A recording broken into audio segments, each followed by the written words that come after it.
Well, just over my shoulder here is the Interstate 59, and we are probably east of the 459 interchange, not too far.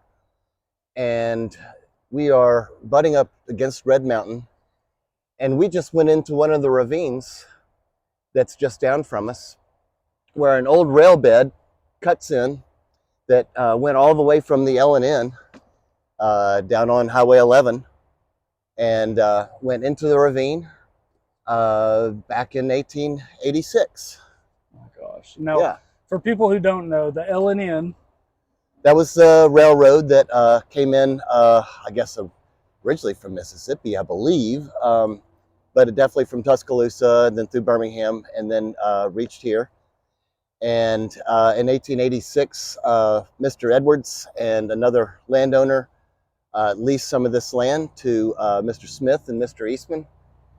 And later that year, some Pennsylvania guys came down and incorporated the Trussville furnace. They found this mine site to their liking, so they started mining ore here to feed the furnace, which now is the site of the Trussville High School. yeah. And we're going to be lucky here in a minute because there are trail builders who have kept a pretty decent trail all the way back there.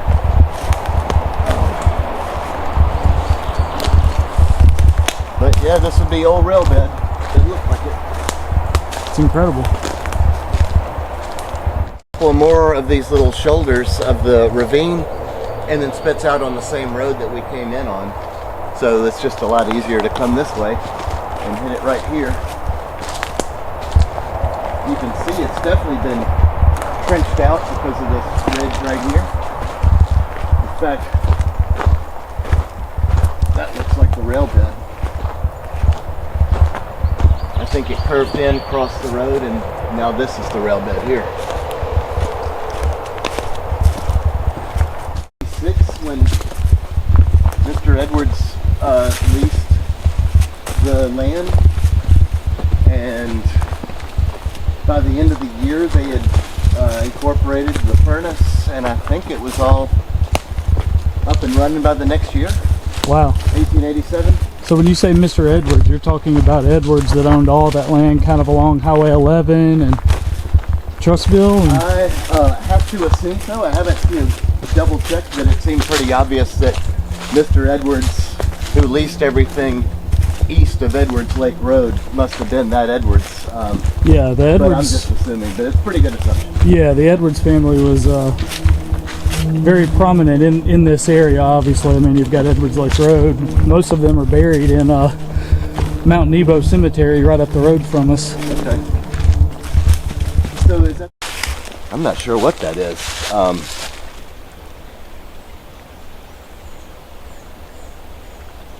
No idea. What do you think? Maybe a viewer can chip in and tell us. There you go. Certainly doesn't look just like a normal rock. No, it looks molten. And it's heavy. Never seemed to, well, they always seemed to appreciate what I was doing, and then when the mine reclamation guys came in, I didn't necessarily agree with how that was going on, so my active involvement kind of ceased at that point. Here's the sickle. This is massive stacked stone wall. So what was this for now? This is in 1886. The train cars, the large full-size train cars would come all the way up to this point, and the mine cars from the mine would come down, and they would dump from this little wall right here down into the train car. So we're standing right where the train would have come through. Right. This is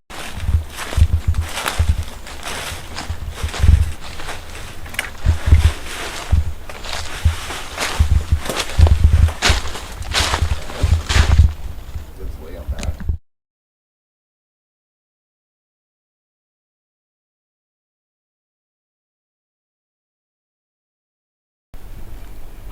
We're in a secret ravine in Trussville at the Smith and Eastman mine, which was originally leased from Mr. Edwards in '86.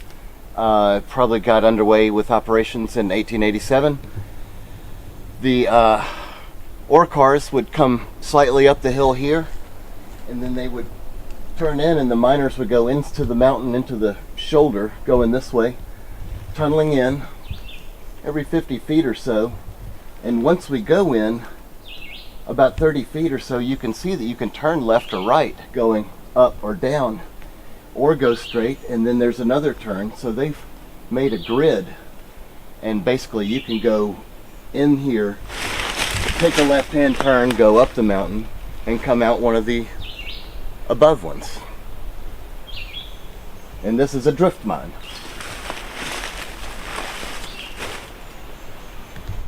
If that is just an air shaft associated with it, or if it's part of the drift that was just covered up right here. Because it looks like it goes down and then in, and that maybe all of this is covered over the entrance.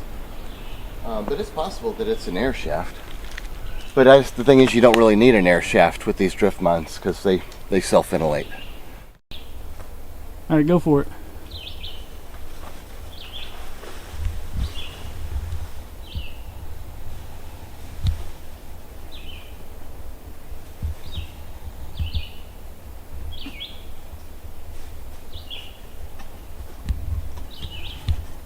Someone's drinking Arby's. So the incline goes up, and it uses a pulley system. One car will go up, and the sheave tower, large stack of rocks with the iron rod going into the ground in the middle that holds it, and a pulley.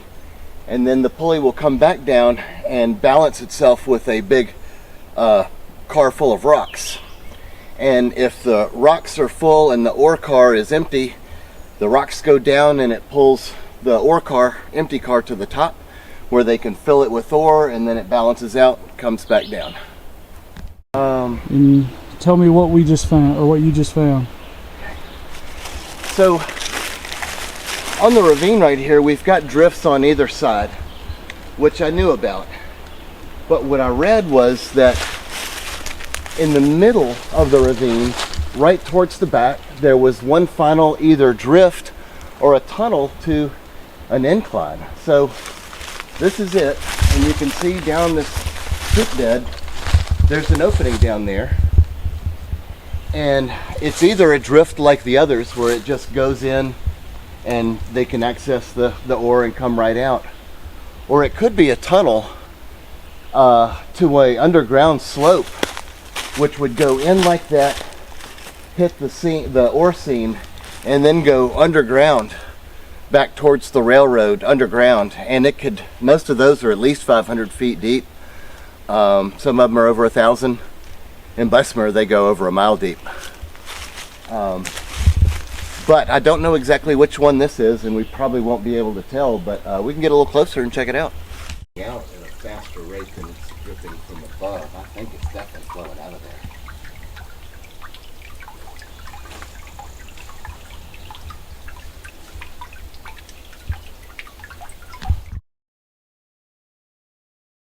What did we find? What did we find out here? That was my history tangent. Yeah, we found some drift mines, some pretty exciting ones. One was wide open, and we got to go inside.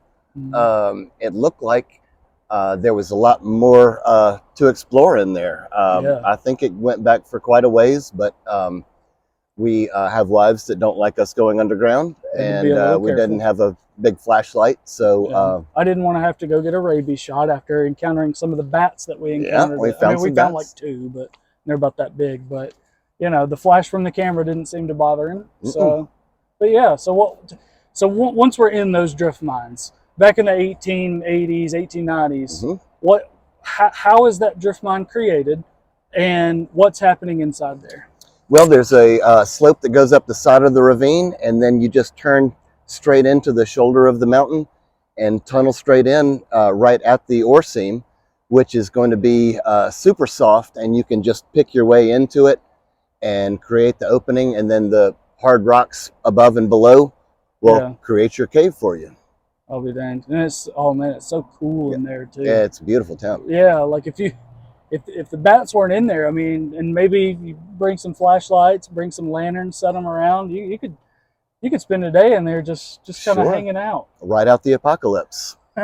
Yeah, you really could. I mean, we might have to keep this location on the lowdown now. I mean, this might be we might need it. Yep, might.